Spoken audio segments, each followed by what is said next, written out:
Hi, I'm Nisha DeGaring, host of Good Things Utah, and I've been a longtime supporter of Todd's Belief Cast.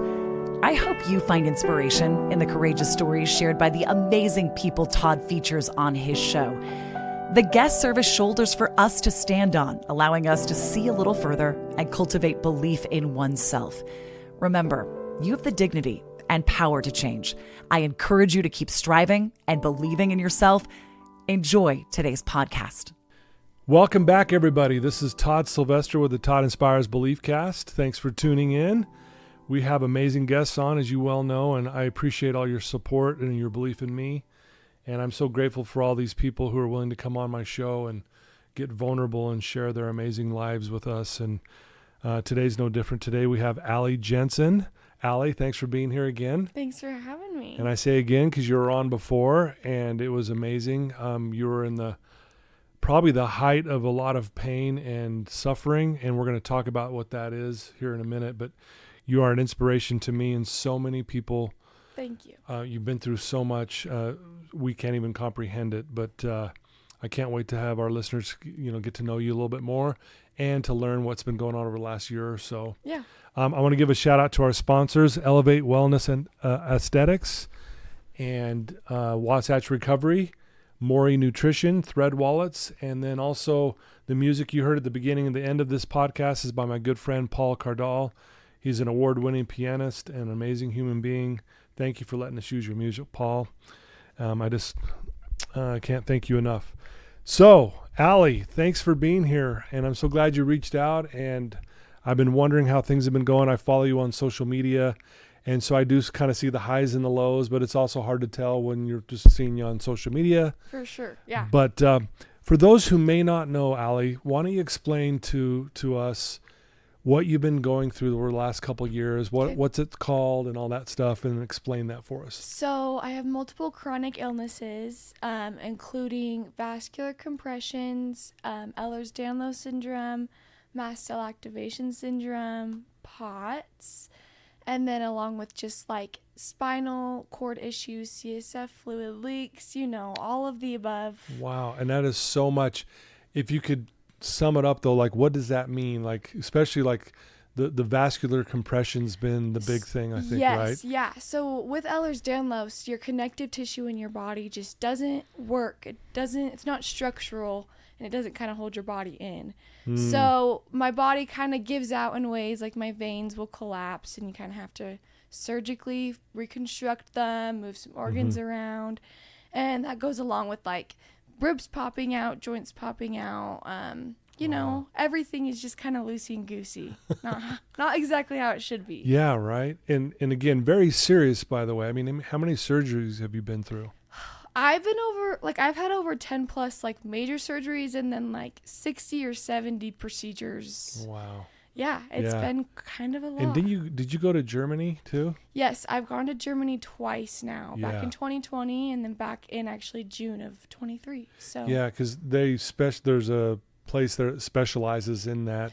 A world-renowned doctor that is just like so knowledgeable. He's very old, like 80 years old, and he just knows so much about it, and is always willing to help me, which not a lot of doctors are anymore. Yeah, right. Yeah, and I remember that was part of the frustration when we met before. Yeah, it seemed like a lot of doctors didn't understand this, so they would tell you something that wasn't even close of what was going on. Yeah, or just dismiss me and not listen. And like, oh, you just have a stomach ache. Yeah, eating disorder or something. Yeah, it was the eating disorder. You're like, no. I want to eat food. Trust me, I want to eat. Exactly. Wow. Well, I'll tell you, folks.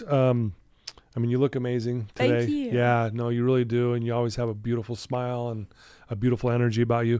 I've got to know your family since then really well, Christian and your mom, and I love your family. So I want to give a shout out to your family and your dad and your other brother as well. Just the support they give you, and they love you so much. I admire your family. Gets me emotional. You can't make me cry already. I know. I don't know why I'm crying here, but again, I just really admire your family because, everyone's fighting a battle that we know nothing about. And I think, trying to, not be judgmental of people and just understand that we're all fighting something we need more compassion and love Yeah. and understanding. Don't you think? I totally agree. And I Yeah. just think people underestimate the trials that each person is going through in general too. And Yeah. I just love how my family can support each other and cheer Yeah. each other on and get each other through the hard times. Yeah. And So talk a little bit about, again, for those who may not know, I know you were, really into dancing when you were younger, especially. It was kind of like your passion and your dreams.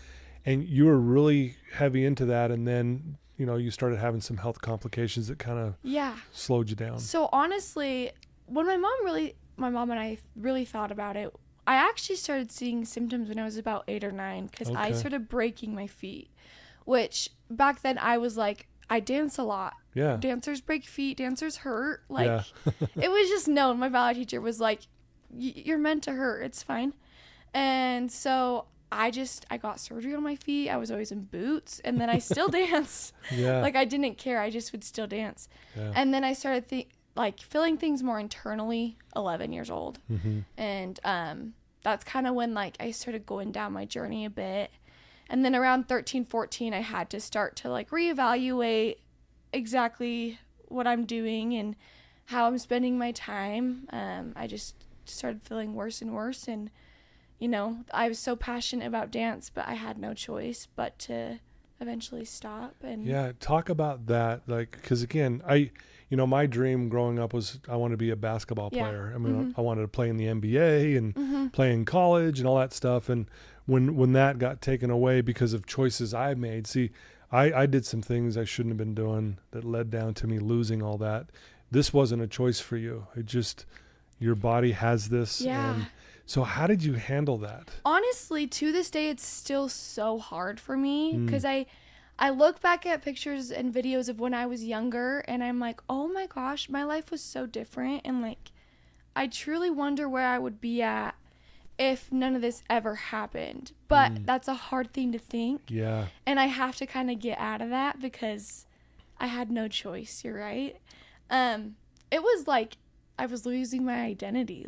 Right. Yeah. I just felt so lost. And I played piano, but I loved that still, but it wasn't dance. I wanted to be on Broadway. I wanted to go to Juilliard. I wanted to be a part of everything. And honestly, it truly has been I don't know who I am for a second until. Yeah.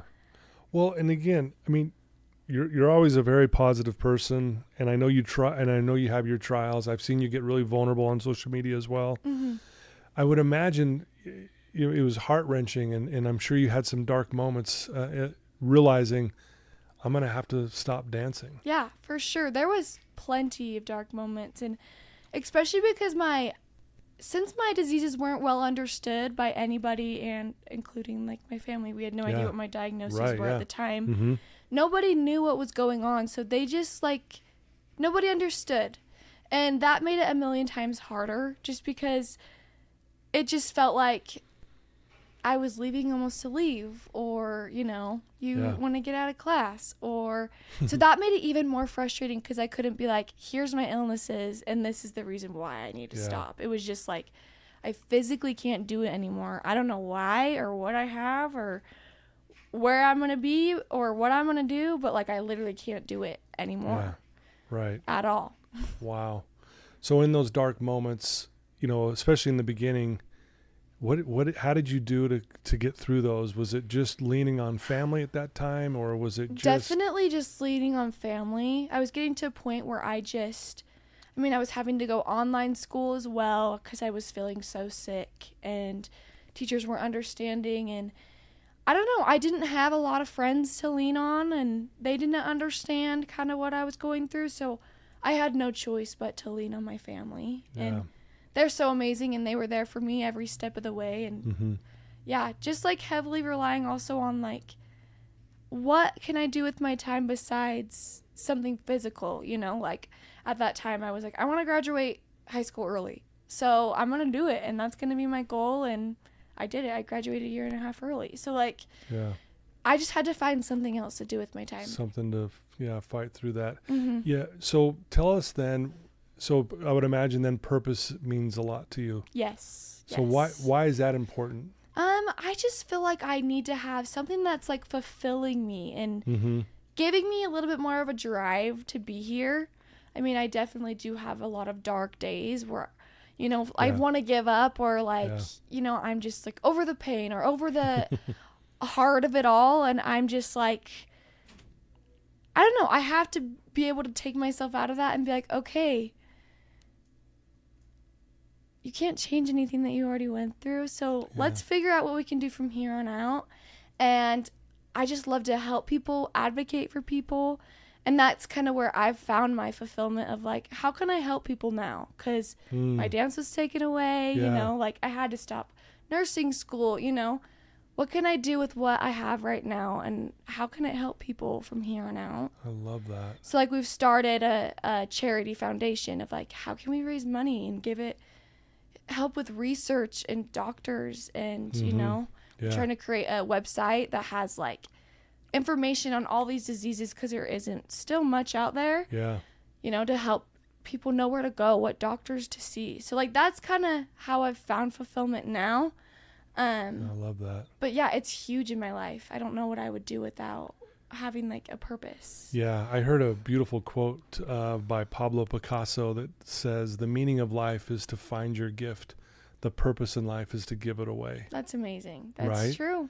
And even though dance was your thing, I'd love to hear you say you now want to give back and your purpose is helping other people. Yeah. So talk about why is that so fulfilling to you? I mean, I think everyone understands helping people feels good. Yeah. But can you share a little more about that? It's so easy to get stuck inside yourself and like sit in my pity of like, poor me. Like I've done this, I've gone through this much, or, you know, I'm 20 and I'm like already lived the life of a 55-year-old. Like, you know, it's so easy to get stuck in myself. So I literally have to like force myself to serve others to be able to get outside of myself.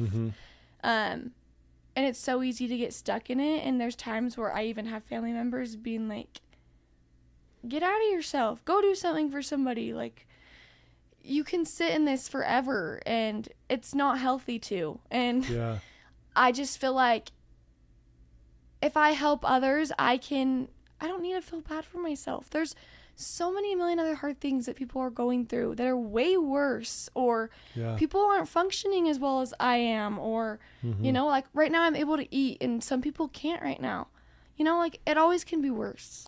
And even though sometimes I have the worst, it's not always that bad, I guess. If I get outside of myself. Well, and that's remarkable to hear you say that, because to me, I mean, think about it and correct me if I'm wrong. Do you ever feel like when we're feeling really bad though, it almost seems like the last thing we want to do is go help someone. Oh my gosh. Right? Yeah. Oh yeah. I'm like, let me sit in my pity. Go away. Yeah. Like, I don't want to go help someone. I need help. Yeah, exactly. Don't tell me what to do anymore. No.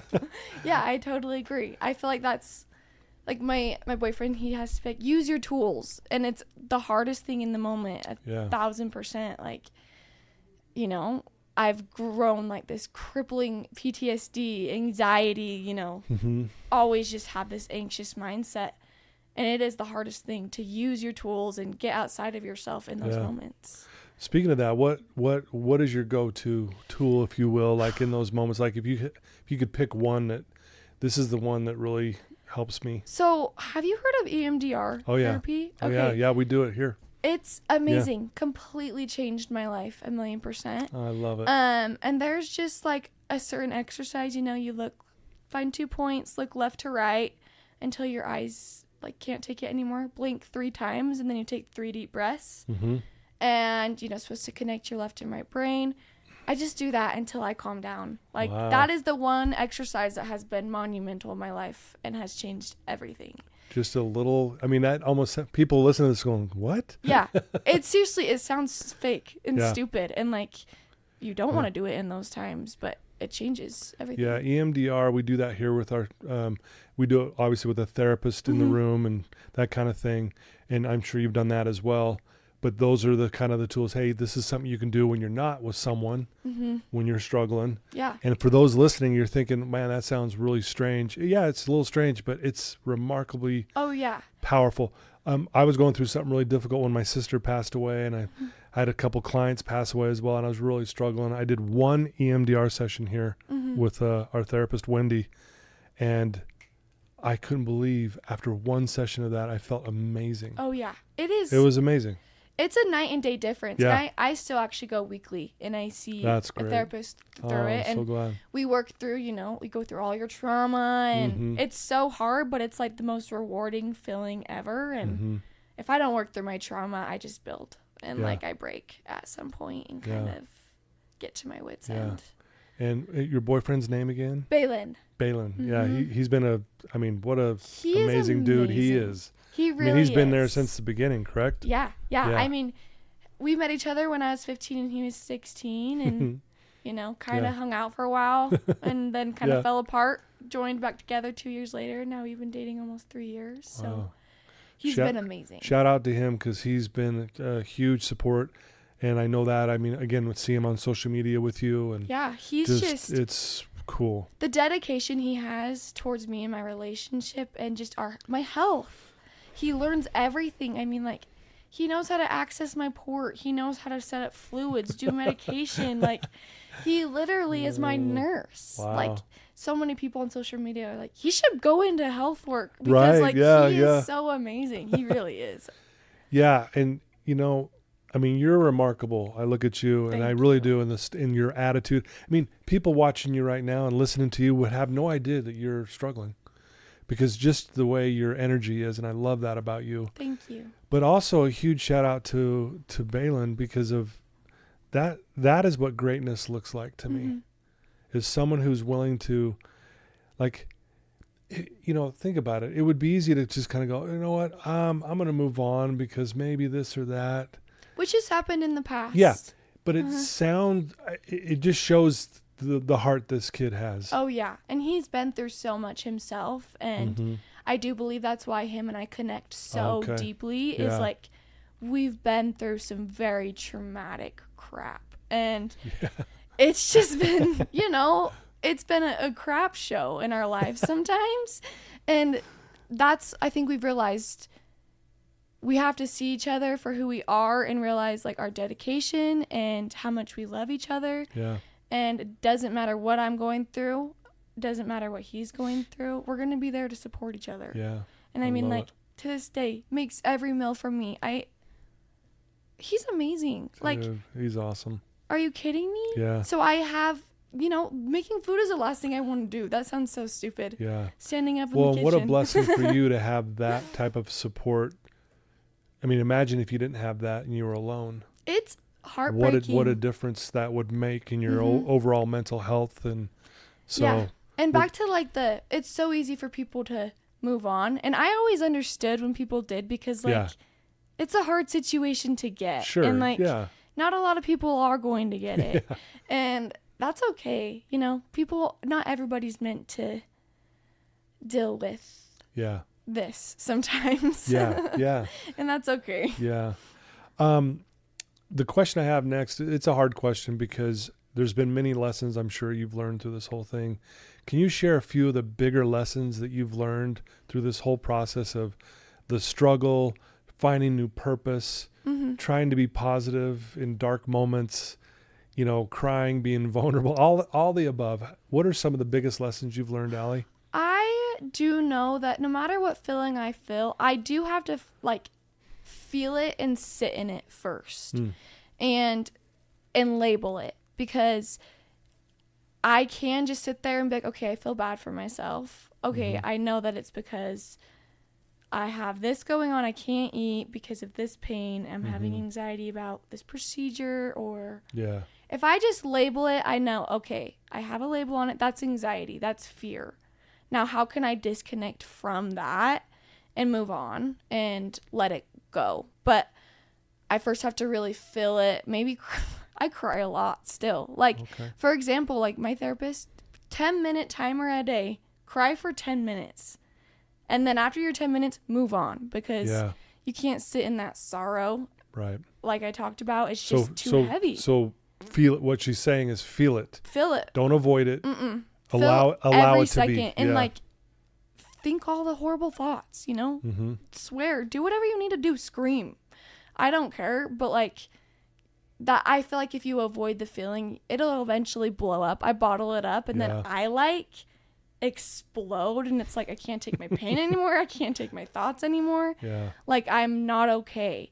And so I do have to, I would say that's super, super important. Feeling it and moving on.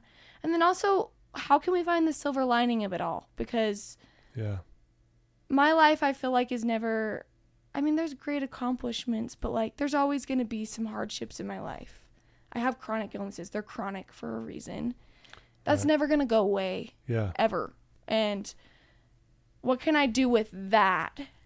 And how can I, you know, find the silver lining, the positives, the happiness in it? Because there's a lot of places and a lot of things I've been through where I can't find happiness. Right.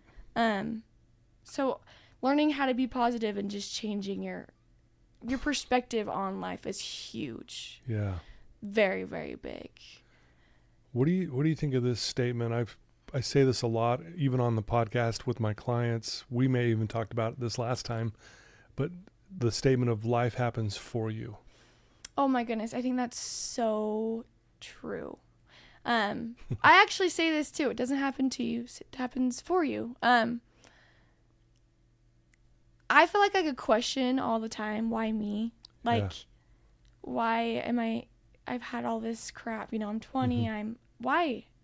And there's like a million other girls my age, you know, that are going through the same thing. Why? Like, we're all so amazing, and like, we all have amazing, you know, qualities in our life, and a lot of things are being taken away from us. And it's not just happening to you because you're learning things, you're growing, you're evolving, and you're becoming a better person through those hardships. But it's hard to stay in that mindset of like, how can I grow from this? Right. But if you do keep that life happens for me attitude, I think it's easy to be like, okay, how can I grow? What can I take from this situation and apply it to others too? Yeah. I just think that's so important. I think that's a great statement. Yeah, I really do believe that, because I think every one of us are going through something hard. And if we can see why we're going through it, because, you know, the question, why me? Well, we get to answer the question. If we're asking why, well, we get to decide, well, why? Yeah. And it could be something negative or it could be something positive. We get to decide. And I think that's so powerful to be able to look at it that way. I totally agree. Yeah. I think that's amazing. No, that's really cool that you do it that way. And, you know, a lot of people will look up to you and do, including myself, like, man, you're a hero. And just because, again, the way you're handling this difficult situation, who are your heroes and who do you look up to? Do you have anyone in particular that you look up to, or is there a bunch of people, or is it quite a few people? The one thing that I love about my illnesses and chronic illnesses, we've built this like amazing community where we all talk all the time. We text all the time. We're there to support each other. We're there at the hospital. We're like, if somebody's in the ICU, you know, we're there. And that community, I look up to all of them. Yeah. They truly are who inspire me and help me keep going, because they're going through the same thing. And honestly, they all have this most amazing attitude about it too. So it's easy to feed off of them. Right. And like in particular, there's this girl named Hannah Gee. She's amazing. She's like my biggest hero ever.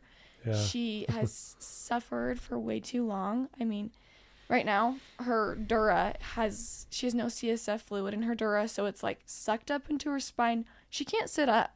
This girl hasn't sit up in like 4 years. Oh, wow. And she has the most amazing attitude I have ever seen in my life. Like, the most positive attitude ever. She can't eat. But she's still so happy. She still finds purpose. She still fights. It's because of her, because of them.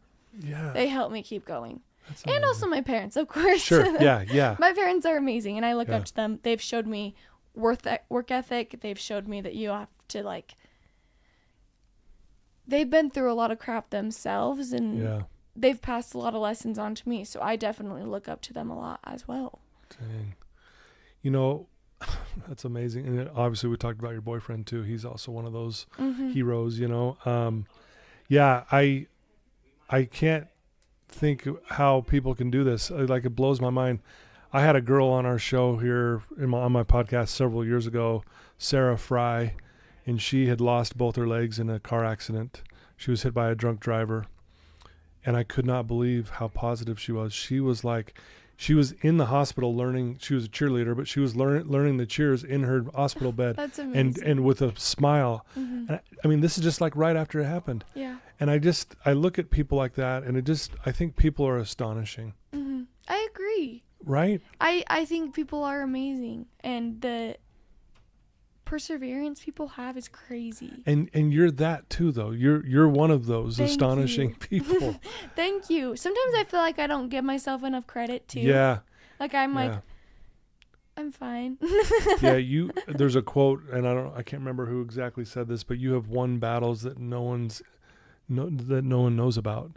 The seen and the unseen. We don't, I mean, obviously you're talking about stuff, but we're not with you 24/7, and the things you go through and how you made it through that day. I mean, that is a victory that we don't know about. Yeah, and I do think people do underestimate how much of a trial each day is too. Yeah, right. I mean, like, you're in chronic pain 24/7 with, nausea. Yeah. Like, each day is truly a victory to get through it. I mean, like, my boyfriend always says, once the nighttime's coming around, you're ready to turn your world off, because, like, sleeping's amazing, because you just get to turn your pain off, your world off for a second. Yeah. You made it to the end of your day. Like, it's a huge victory. Turn your world off for a second and, like, continue on the next day. That's amazing. So what are your plans? Like, I mean, you've got this nonprofit you're trying to grow. You're a very driven person, obviously. Do you have plans on things? Do you have some ideas that, like, man, I'm gonna actually do this to help people, or I'm gonna, you know what I mean? Yeah, I mean, I have so many ideas. I think my ideal thing would just be to be able to, like, share my story all around the world and, like, be there for people to connect with, and, obviously raise money and help research and fund doctors that need the funding. And I mean, it is ridiculous how there's no resources out there. Like, there is no resources. Yeah. And the doctors that are established, they're even having a hard time, because it's hard to make money off of us. We're complex. We take years to figure out. And so a lot of places don't like that, because you're not making revenue off of us. Oh, wow. That's sad. It's so sad. And it's like the total opposite of what healthcare should be.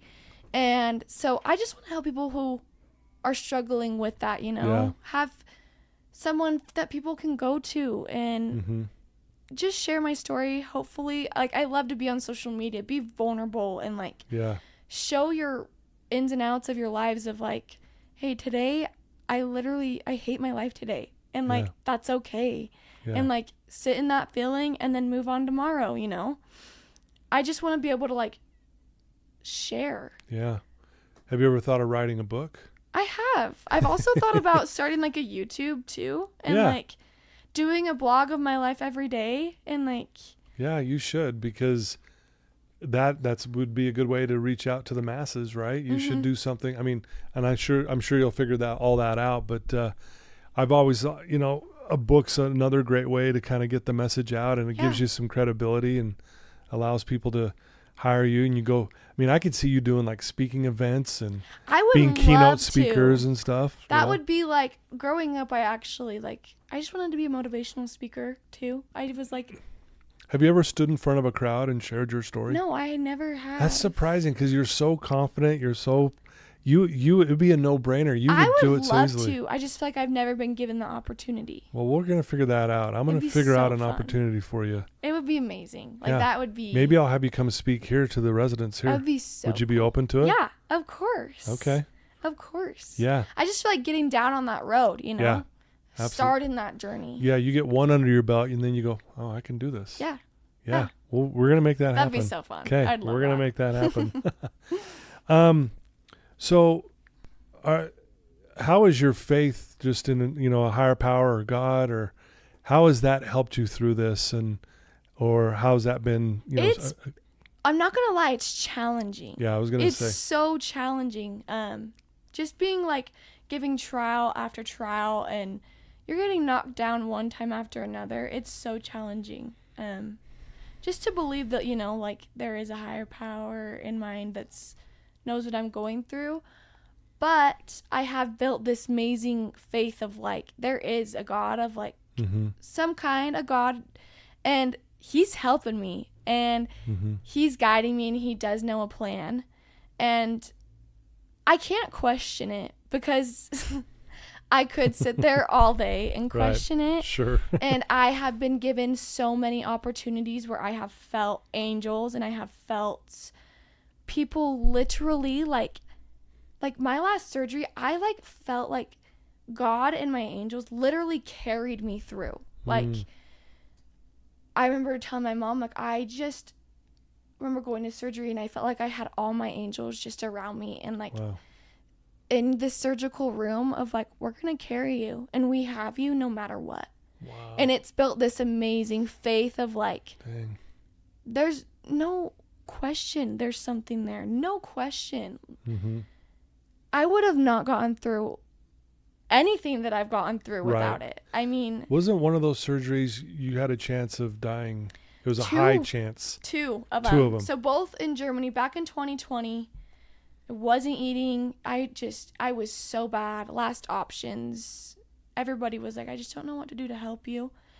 And that one was scary. It was very scary, and I made it through. I would say this last June one was very, very scary. I mean, it was about a year ago when I came on this podcast. Yeah, and, it was about a year ago. I was going through the pain. It was like I was getting to my wit's end.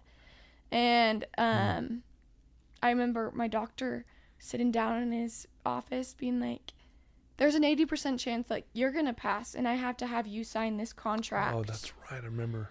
And you have, like, I had to, my mom couldn't sign it for me. I'm 19 years old at the time. Like, that was monumental in my life. Like, I literally am signing my fate away. Like, something's gonna happen, and honestly, I had no idea.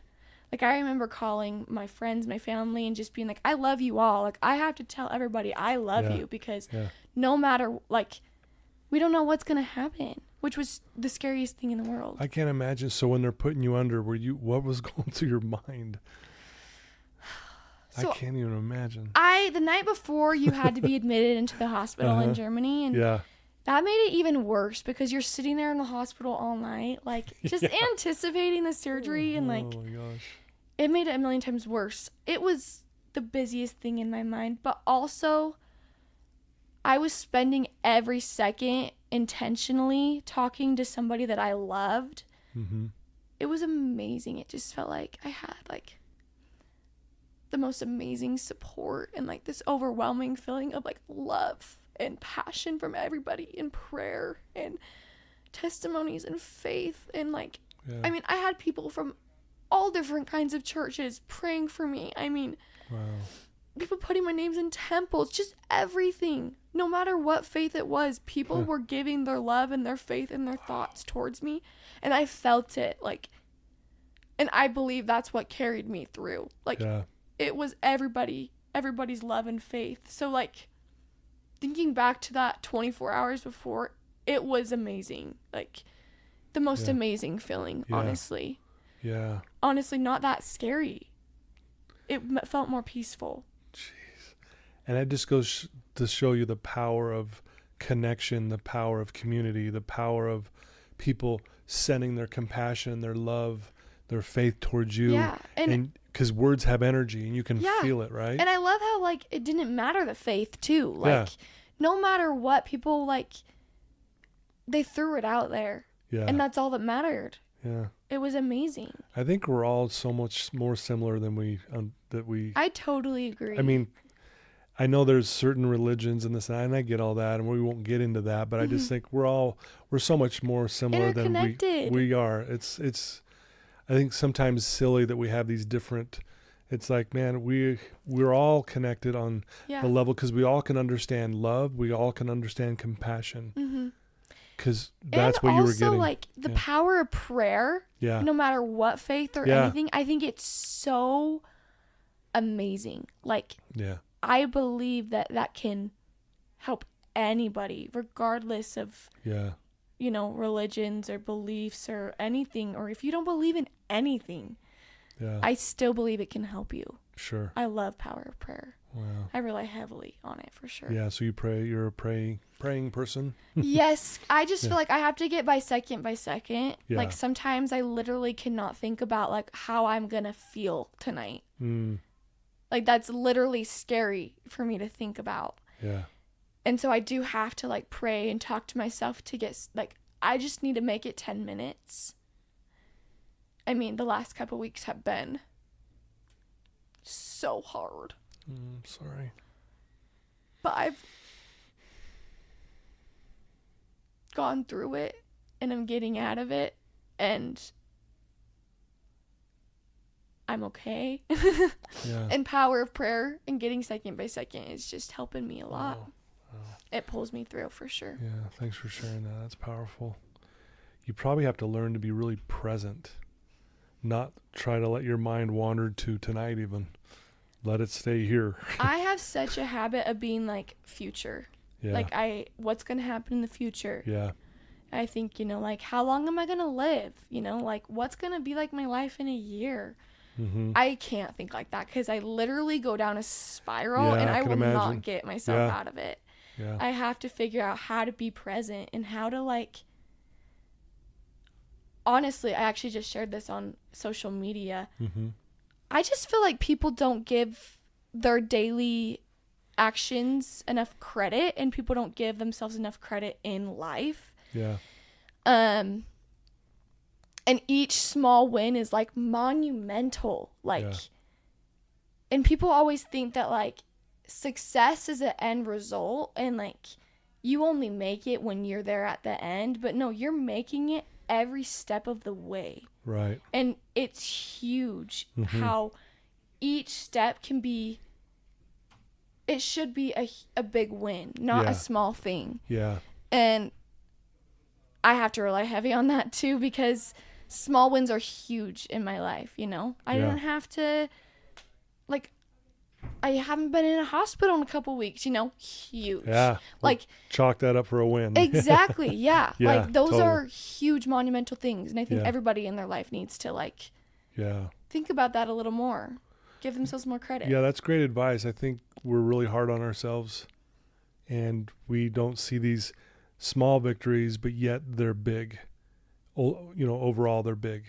And you're right. I think that's some really good advice for all of us to hear that right now. Yeah. Yeah. I Beautiful. totally agree. Amazing.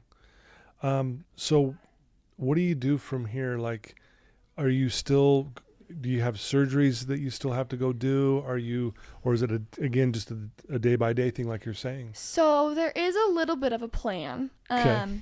So I am now going to this new clinic in West Valley. It's called Metrodora. Specifically made for like POTS and like my illnesses. It's very new. Yeah. Kind of hard just with like the controversy with it all, but they are so amazing so far. There's a doctor there and she's an immunologist and I've had issues with my immune system for years, but we've never figured it out. Yeah. She went and did some in-depth testing and I mean, we knew this, but it was just confirmation that I was immunodeficient. Okay.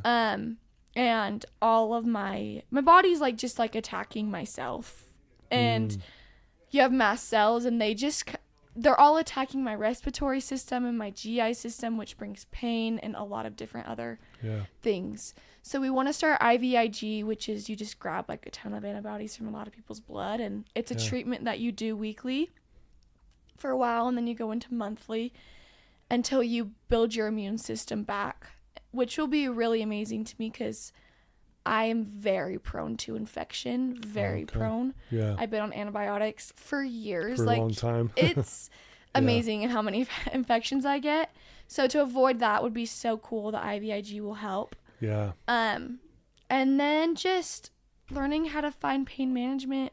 Like, a lot of doctors are at a wit's end and like we don't know what else to do to help you. Mm-hmm. And my anatomy is so different from anybody, and like it doesn't make sense. So nobody wants to touch me, and I'm a huge liability.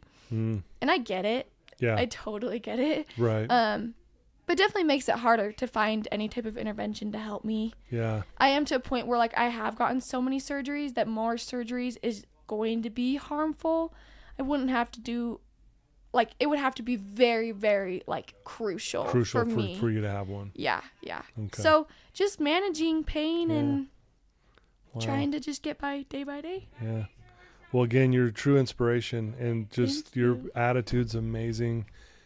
And again, I know we don't even fully understand what you're going through. We're hearing it, but you know, again, the pain and suffering you go on behind the scenes and just how you try to show up in life really does inspire me to try to be more appreciative of what I have. And I'm sure anyone listening to this will feel the exact same way. Thank you. Yeah. Appreciate it. If there's someone listening to your voice right now, Allie, who's in a dark place for whatever reason, could be all kinds of reasons, and they don't know what to do, and they feel lost. Because of you've been through so much, what would you tell that one person right now? Rely on your people. Don't ever feel like I sit in this like I'm a burden feeling. Mm-hmm. Like I'm a burden on my family, my boyfriend, my friends. And then I just sit in my dark place for too long. Yeah. I feel like people need to rely on their support system more, because no one's ever a burden. Your people love you, your people care for you, and they want to support you. So take it. Yeah. Because I've had to. Yeah. I literally don't know. I wouldn't be able to get through anything if I didn't rely on my help. I love that. So I feel like everybody just yeah. lean on your people. Lean on your people. And reach out. Like, people reach out to me all the time. I love to talk to people to like, let me just hear about your situation. Let me like just listen to you. Reach out to people. Yeah. I love that. We need each other, don't we? Yeah, I totally agree. We do. I mean, obviously there's a lot of things we have to do and make our own decisions, but at the same time, it's okay to reach out and say, hey, I'm struggling. You know, I need some help. Will you walk me through it? I love that you do EMDR and you go to a therapist, and I mean, there's no shame in that whatsoever. It's actually very courageous, and I'm glad you do that as well. And I know you're doing everything in your power, and then you do lean on your people. And I think that's great advice for anyone out there. And if you don't have anyone to lean on Allie, and you can lean on me, right? Yeah. We'll help you as well, Yeah. you know, kind of thing. And so, beautiful advice. Thank you. Yeah. If someone wanted to reach out to you, Allie, and get to know you better and maybe understand more of what you're going through and learn more about your foundation and just everything, what would be the best way for them to reach out to you? Probably Instagram is like Okay. my most Okay. I do have like, we just got our website for our charity as well. Okay. Which we can give you. And yeah, Instagram. What's your Instagram handle? _Jensen 94. Okay. And there's like a million videos on like everything. Yeah, So- you got a lot of info on there. I've Yeah. seen it all. Yeah. And I post a lot too, so Yeah. you'll see enough. Yeah. And then, and people can reach out to you there and Yeah. that's the best way. So I encourage anyone listening to this to reach out to you. If you have someone who might be going through similar things, for sure, reach out. Or if you just have a loved one who's struggling, have them listen to this episode because they'll be inspired by Allie. And I think one of the biggest takeaways I'm taking from this is that you are living proof that we can do hard things and we can do it with a smile. Thank you. And then obviously, you know, at times we're crying, but that's okay because we're just feeling our feelings. Yeah. Yeah. You're amazing. Thank you so much. You really are. I I appreciate you being on my show. I'm just so honored. I just feel very grateful to be able to share my story and my voice. Yeah. Yep. Second time on, we'll have you on again. I really do admire you, and so many people are going to be uplifted from this story today. Thank you. All right. Well, there you go, folks. Allie Jensen, please reach out to her. The link's in the show notes. You can click on that and get right to her. Again, thank you to my sponsors. I love you guys for supporting this because it allows me to bring amazing people on like Allie, and to be able to get vulnerable and share some, heavy things that they're going through. And Allie's a great example to all of us. Please know that I love you.